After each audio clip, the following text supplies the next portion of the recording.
Good afternoon. Our first item of business today is a statement by John Swinney on the 30th anniversary of the United Nations Convention on the Rights of the Child.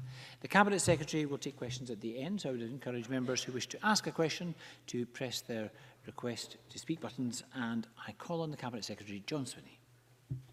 So, today is the 30th anniversary of the adoption of the Convention on the Rights of the Child by the UN General Assembly, the most widely ratified human rights treaty in the world. Across the world, events are taking place celebrating the progress that has been made in furthering the rights of children and young people.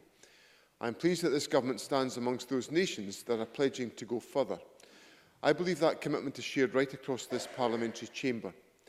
The Convention was a landmark treaty recognising the importance of childhood and the unique needs of children across the globe.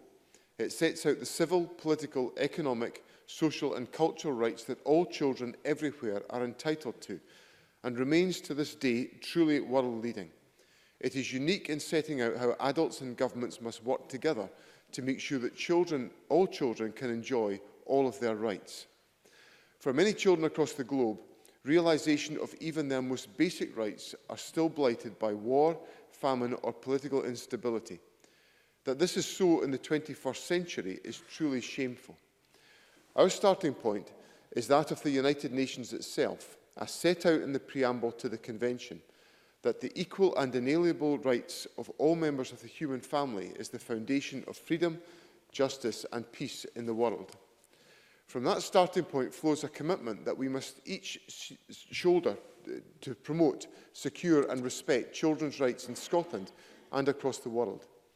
The Government is committed to doing all that we can to meet the UN's gold standard on children's rights. I can therefore reaffirm today that with this Parliament's agreement, we will incorporate the United Nations Convention on the Rights of the Child into Scots law by the end of this parliamentary session. This commitment builds on a proud tradition of respecting children's rights in Scotland, which predates even the creation of the Convention in 1989, such as our pioneering and unique children's hearing system, which became operational in 1971. As a government, we have made respect for children's rights a priority. We have set in statute our ambition to eradicate child poverty in Scotland and published our first child poverty delivery plan and first-year progress report. Through the Attainment Scotland Fund, we are investing £750 million during the course of this Parliament to tackle the poverty-related attainment gap.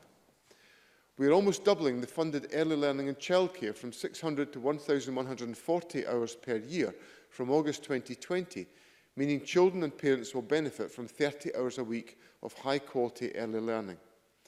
And we are the first national government in the world to introduce access to free period products for up to 395,000 students across students attending schools, colleges and universities in Scotland. These are transformational changes which this government is delivering for children and young people and their families today, and we continue to do more. This year, we'll also see progress towards the implementation of the changes to the age of criminal responsibility, raising the age of criminal responsibility from 8 to 12 years. And the Children Equal Protection from Assault Scotland Act 2019 will remove the defence of reasonable chastisement, making it an offence for anyone to smack a child in Scotland. In government, we have sought to put our ideals and values into practice. This government will always speak up without fear or favour for democracy, human rights and the rule of law. We have placed human rights and the Sustainable Development Goals at the centre of the government's purpose and our refreshed national performance framework. Indeed, our national outcome for children and young people to grow up loved, safe and respected so that we realise our full potential is aligned with the preamble to the United Nations Convention on the Rights of the Child. We have established a National Task Force for Human Rights Leadership, which coincidentally is holding its second plenary meeting today. Our vision is for a new statutory human rights framework for Scotland that ensures the rights of every member of Scottish society are respected, protected and fulfilled, and that we can all live with fundamental human dignity. Incorporation of the Convention and ensuring that children's rights are fully embedded in domestic law is a first step in achieving that larger ambition. Doing so is a necessary process, and practical action is overdue.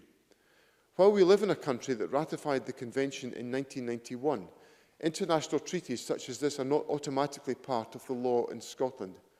The rights set out in the Convention only become part of the law enforceable in the Scottish courts if they are implemented by legislation.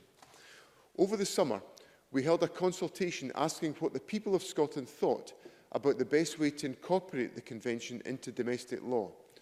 We set out two approaches to incorporation in the consultation.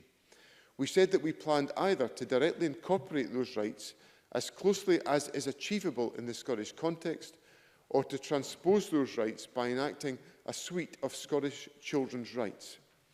I am today publishing the analysis of the consultation responses. I am delighted that over 160 individuals and organisations responded to the consultation, including through 7 events which included over 180 children and young people.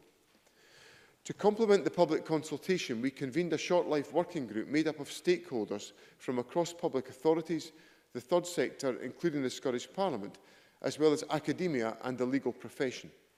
Their work has assisted policy considerations to date and will continue to do so, and I look forward to receiving their report in due course.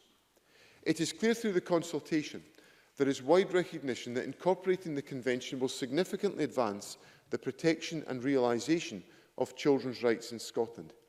Let me be clear, our children deserve no less. Through the responses to the consultation, it is evident that there is wide support for directly and fully incorporating all of the rights set out in the Convention. Children have said that they want to have the same rights here in Scotland as children around the world.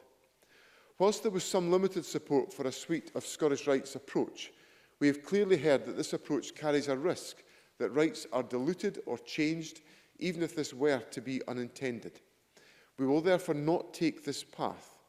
The bill which I will introduce next year will instead take a maximalist approach.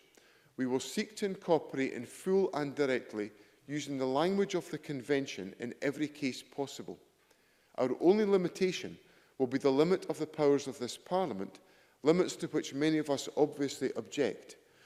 As a result, sadly, some parts of the Convention, for example the provision on military recruitment, are reserved issues and cannot be incorporated by this Parliament. The Children's Commissioner and Together have proposed a model that would see the whole Convention included in the bill, subject to a restriction that the bill only operates within devolved powers. While we support that ambition, it is clear to the Government that this approach would not reflect the inability of this Parliament to make provision in relation to reserved matters. Nevertheless, my expectation is that a vast majority of the Convention's provisions can be incorporated by this Parliament. That will ensure that the rights contained in the Convention are afforded the highest protection and respect possible within our constitutional settlement. And for those areas currently beyond our powers, I would offer these 2 points. First, I hope the example of Scotland incorporating the Convention will spur the United Kingdom and other states to follow suit. And second, in the expectation that we are on a clear journey to independence, the bill will also make provision to allow incorporation of those provisions of the Convention currently beyond our powers into our domestic law if and when the powers of the Scottish Parliament change in the future. This approach will, for the first time, mean the Convention is directly built into Scots law. This represents a huge step forward for the protection of child rights in Scotland. Every devolved body, every health board, every council and the Scottish Government itself will be legally obliged to respect children's rights, and if they don't, children and young people will be able to use the courts to enforce their rights. The bill will aim to ensure that there is a proactive culture of everyday accountability for children's rights across public services in Scotland. This will mean that children, young people and their families will experience public bodies consistently acting to uphold the rights of all children in Scotland. But that is not all that we are doing. I am today publishing an annual update on the progress we have made in taking forward our Progressing the Human Rights of Children in Scotland, an action plan for 2018 to 2021, which was published in December 2018. The plan sets out our aims for taking forward children's rights until 2021. In addition to making children's rights enforceable through the bill, we know that we need to do more to support children's participation in policy making and in the decisions that affect them. We need to raise awareness and understanding of children's rights, including how authorities can make children's rights real in practice. That is why we are developing a strategic approach to participation and progressing through co-production a 3-year programme to raise awareness of children's rights across all sectors of Scottish society, including children and young people themselves. Children and young people are our future. They are Scotland's future and the future of the world. On the 30th anniversary of the Convention, we can all be proud of the progress that Scotland has made in furthering child rights. The Government will continue to do everything within its powers to promote, secure and respect those rights now and for the future.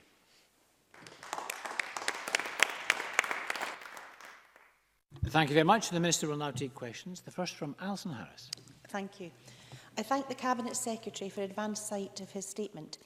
As the Chamber will know, the Scottish Conservatives have in the past had reservations about the incorporation of the UNCRC into domestic law, not least because of its issues about its compatibility with various other pieces of legislation. The Cabinet Secretary should be aware that at the Education Committee this morning, concerns were raised about the consistency of different aspects of legislation within this Parliament.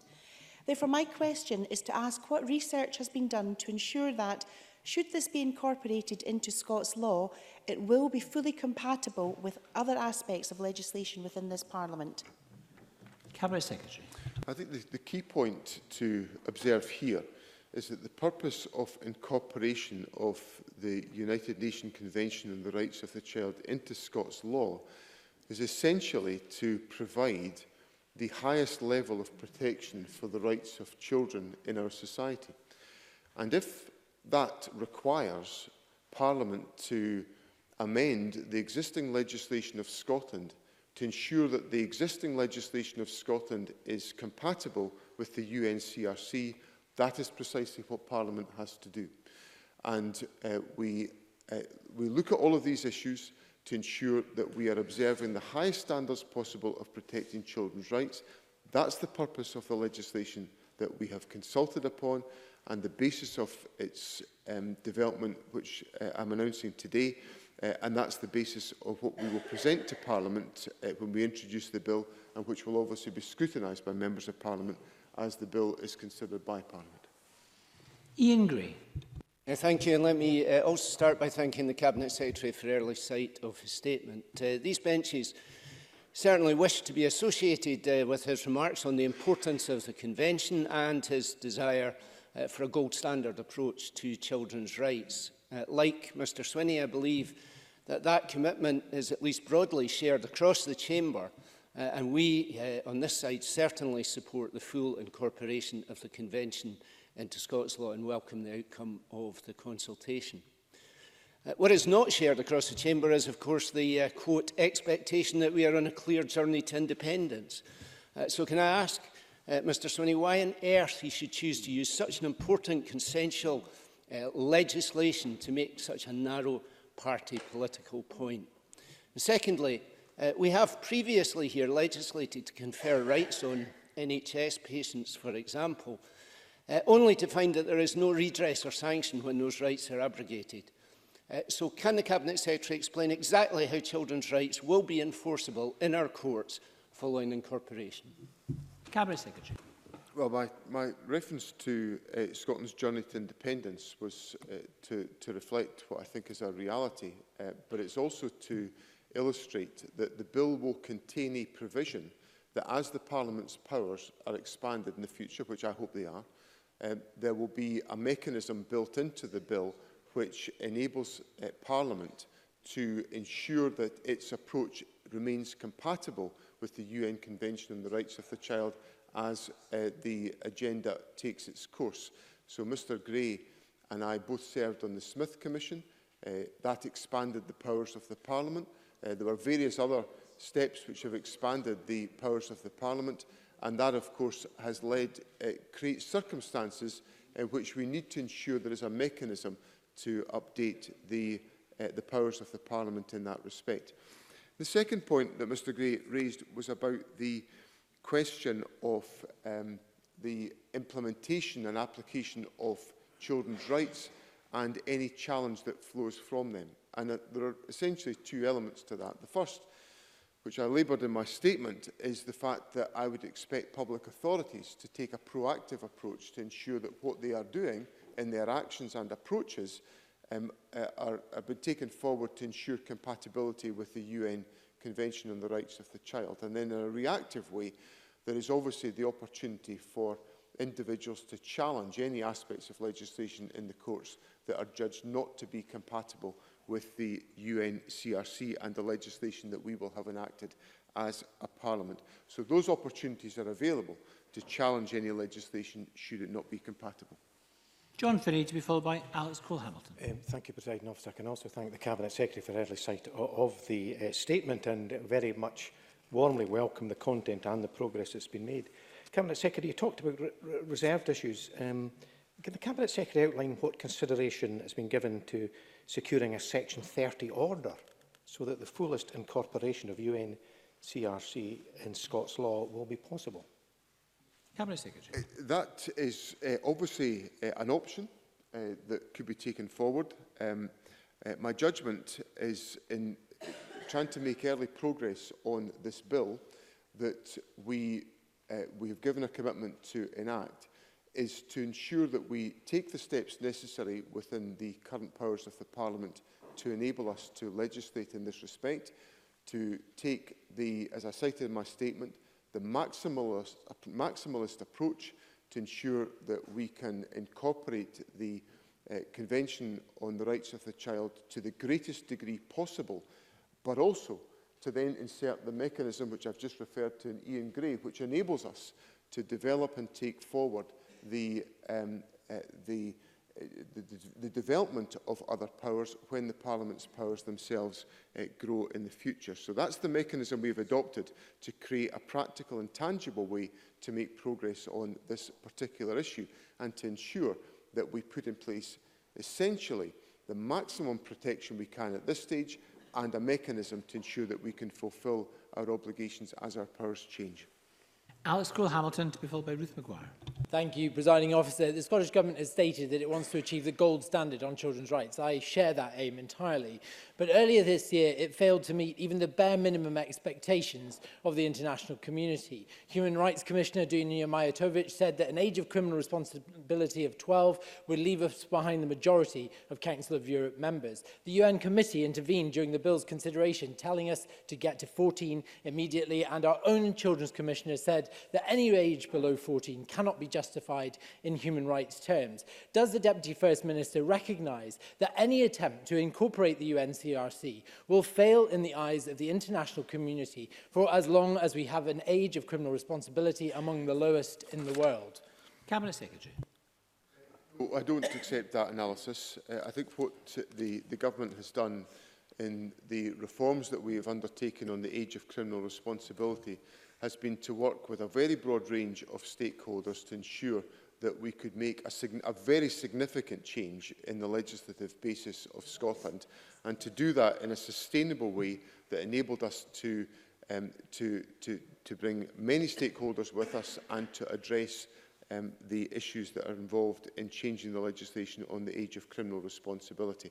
Now, as Mr Cole-Hamilton will be familiar, during the legislative passage of that bill, there was extensive discussion and debate about these questions, and Parliament was persuaded by the evidence that the Government presented on the course of action that we took. We also inserted into the Age of Criminal Responsibility Act a mechanism to enable us to consider the issues that arise out of the changes that we have already made and to consider any arguments for going further. And that mechanism was also supported by Parliament. Ruth Maguire, to be followed by Liz Smith. Presiding Officer, I welcome the announcement that the Government will not take a suite of Scottish rights approach, but will seek to incorporate in full and directly using the language of the Convention. Could the Deputy First Minister please confirm that the bill will include a strong proactive element to ensure that the rights of all children are considered at the front end of all law and policy making and delivery? Cabinet Secretary. I can give Ruth Maguire that assurance. We will be putting into the bill an approach which will expect local public authorities to act within the terms of the legislation that we passed. We will also be taking steps proactively to encourage awareness of and participation within the exercise of analysis that leads to children's rights assessments to be undertaken to ensure that all of the proactive issues that Ruth Maguire has raised can be taken into account. And we will be building an expectation on public authorities that they will be looking in a proactive way to ensure that the perspective on children's rights is fully and comprehensively embedded in the working approach that is taken by public bodies and authorities, and that will be our expectation of their conduct in the period ahead. Liz Smith, to be followed by Emma Harper. Thank you.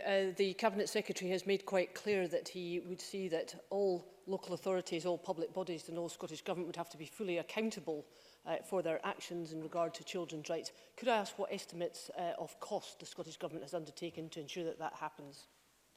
Cabinet Secretary. Obviously, these issues will be the subject of consideration when the financial memorandum is put in place. The Government believes that we have an obligation to ensure that we have the highest standard of rights. The financial implications of that will, of course, be subject to scrutiny when the bill is introduced to Parliament and considered by Parliament, and there will be the opportunity for committees of the Parliament and Parliament itself to scrutinise the detail of the assumptions the Government makes at that stage. Emma Harper, to be followed by Daniel Johnson. The Deputy First Minister rightly pointed to the fact that our only limitation is the limit of powers of this Parliament. Will he ensure that with any legislation, when Scotland finally takes its place on the world stage as a normal independent nation, that any legislation will allow for the incorporation of those provisions of the Convention currently beyond our powers into our domestic law? Cabinet Secretary. That mechanism will be built into the legislation that I introduced to enable Parliament to take account of any changes in the powers of the Parliament and to ensure that any of the issues that regrettably we are unable to legislate to protect children's rights on as a consequence of the limitations of our powers can be addressed as the powers of the Parliament change in the years to come. Daniel Johnson, to be followed by Fulton McGregor. Thank you, Presiding Officer. As already alluded to, the full adoption of the UNCRC brings with it the possibility of unforeseen incompatibilities with pre-existing legislation. Have any such examples been identified by the Government, and is the Government undertaking proactive work to identify any possible conflicts with existing law? Cabinet Secretary. The Government is undertaking that work to identify other areas where there may be issues that we have to address. That will, of course, be subject of consideration as the bill takes its course. And we will also be looking very carefully at the contents and the parameters of our responsibilities to ensure that we act in a maximalist fashion to ensure that the highest level of protection is put in place for the rights of children within the areas of devolved responsibility. Fulton McGregor, to be followed by Alexander Stewart.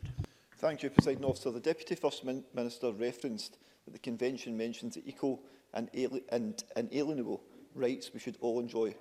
However, we know that under UK successive Tory governments, it seems some children are more equal than others, with TUC figures this week showing children growing up in poverty in working households is up by 800,000 since 2010. Could the Government confirm it will work to ensure equality for all children, even when it seems the UK government has given up in doing so? Cabinet Secretary. The issues that Mr McGregor raises are integral to the decisions the Government has taken in a number of respects.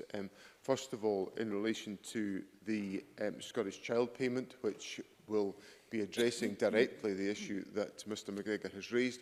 Also, on issues such as the work that we're taking forward on the child poverty plan and the determination to eradicate child poverty. So these issues are central to the Government's policy agenda, and we will use every opportunity we can to address them. But Mr McGregor makes a fair point that as we are taking those steps, welfare reform and other measures that perpetuate austerity in the United Kingdom continue to create very challenging circumstances and conditions in which the government is trying to operate to reduce and to eliminate child poverty. Alexander Stewart, to be followed by Rona Mackay. Thank you, Presiding Officer. The Cabinet Secretary has indicated in the statement that the Scottish Government is keen to do more to support children's participation in policy making. I wonder if the Cabinet Secretary could give us some details as to how this will happen. Cabinet Secretary. The Government has taken a number of steps to support the inclusion of children and young people in the formulation of policy. We have extensive engagement with the Children's Parliament. We have extensive engagement with the Scottish Youth Parliament. We have, as a consequence of, I think, a realisation during the Year of Young People that our mechanisms for gathering the input of young people up until that date had not been as strong as they should have been.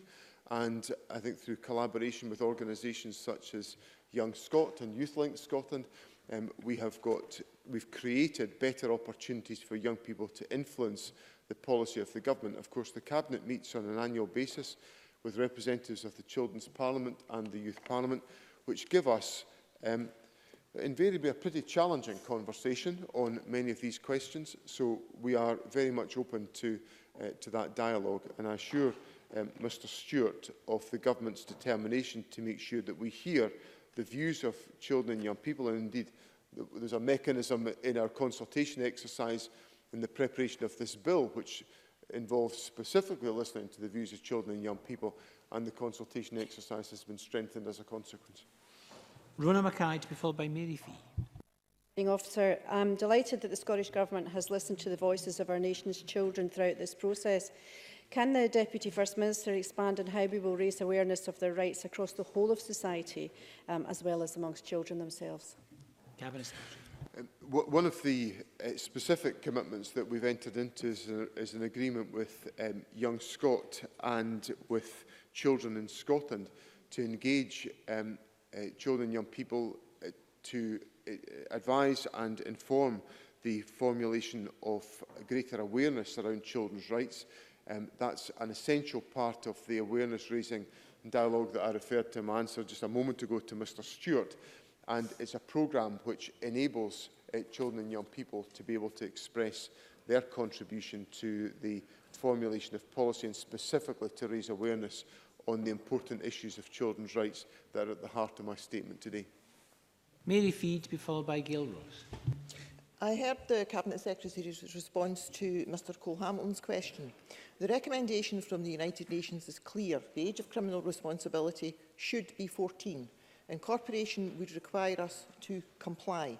Can I press the Cabinet Secretary to tell the Chamber when the age of criminal responsibility will be raised to 14? Deputy First Minister. Well, Mary Fee took a very close interest in the passage of the legislation on the age of criminal responsibility, and she'll be familiar with the contents of what Parliament agreed as the contents of that legislation, which were to set the age of criminal responsibility at 12, and then to insert into the Act a mechanism that enables us to go through a process of dialogue and discussion to address any issues that arise as a consequence. That's exactly what the Government will proceed to do as a consequence of the passage of that legislation by Parliament in recent months. And Gail Ross. Thank you, Presiding Officer. I warmly welcome the Deputy First Minister's statement this afternoon. Can he outline what material changes and positive outcomes he envisages from incorporation of the UNCRC into Scots law? Deputy First Minister. Well, the first part of this is that we will have a legal framework in place which takes the most ambitious approach we can to the protection of children's rights. That will be converted into legislation which will set out and codify those rights, but it will also create the expectations in everyday practice within our public bodies that those public bodies act to respect the rights of children in an active and planned fashion. So what I hope comes out of that, and what I would expect to come out of that, is a change of culture so that we further entrench the rights of children in our society and that they be respected by all public bodies in the process. Thank you. Can I thank the Deputy First Minister and all members for their contributions. We're going to move on now to our next item of business, which is a ministerial statement by Jean Freeman on Queen Elizabeth University Hospital ward closures. And again, I would encourage all members who wish to contribute or to ask a question to press their request to speak buttons as soon as possible.